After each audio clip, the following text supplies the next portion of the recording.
ಮಳೆ ತಗ್ಗಿದ್ರೂ ಮೂಕನಮನೆ ಜಲಪಾತ ಮೈದುಂಬಿ ಹರಿತಾ ಇದೆ. ಹಾಸನ ಜಿಲ್ಲೆಯ ಸಕಲೇಶಪುರ ತಾಲೂಕಿನ ಜಲಪಾತ ಇದು. ಜಲಪಾತಕ್ಕೆ ಹೆಚ್ಚಿನ ಪ್ರಮಾಣದ ನೀರು ಹರಿದು ಬರ್ತಾ ಇದೆ. ಜಲಪಾತ ವೀಕ್ಷಣೆಗೆ ಪ್ರವಾಸಿಗರು ಕೂಡ ಬರ್ತಾ ಇದ್ದಾರೆ. ಪೊಲೀಸರು ಈಗಾಗಲೇ ನಿರ್ಬಂಧವನ್ನು ಹೇರಿದ್ದಾರೆ. ಜಲಪಾತಕ್ಕೆ ಇಳಿಯದಂತೆ ಪೊಲೀಸರು ಪ್ರಕಟಣೆಯನ್ನು ಕೂಡ ಹೊರಡಿಸಿದ್ದಾರೆ.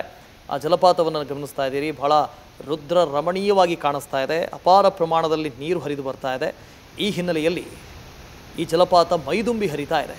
ಇನ್ನು ಜಲಪಾತಗಳು ಕಂಡಾಕ್ಷಣ ನಮ್ಮ ಪ್ರವಾಸಿಗರು ಎಲ್ಲರೂ ಹೋಗಿ ಅಲ್ಲಿ ಆಟ ಆಡೋದು, ಅಲ್ಲಿ ಹೋಗಿ ಸ್ನಾನ ಮಾಡೋದು, ಫೋಟೋ ತೆಗೆಸ್ಕೊಳ್ಳೋದು, ಈ ಥರದ ಕಮಂಗಿ ಆಟಗಳನ್ನು ಆಡ್ತಾ ಇರ್ತಾರೆ. ಹಾಗಾಗಿ ಪೊಲೀಸರು ಕೂಡ ಸರ್ಪಗಾವಲನ್ನು ಹಾಕಿದ್ದಾರೆ.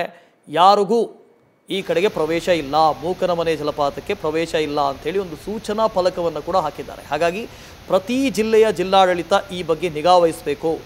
ಅದರಲ್ಲೂ ಪ್ರಮುಖವಾಗಿ ಮಲೆನಾಡು ಹಾಗೂ ಕರಾವಳಿ ಭಾಗದ ಜಿಲ್ಲಾಧಿಕಾರಿಗಳು, ಜಿಲ್ಲಾಡಳಿತ ಈ ಬಗ್ಗೆ ನಿಗಾ ವಹಿಸಲೇಬೇಕು.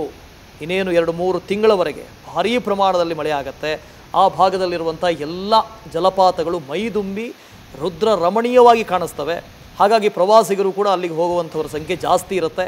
ಮುಂಜಾಗ್ರತಾ ಕ್ರಮವನ್ನು ತೆಗೆದುಕೊಳ್ಳಲೇಬೇಕು.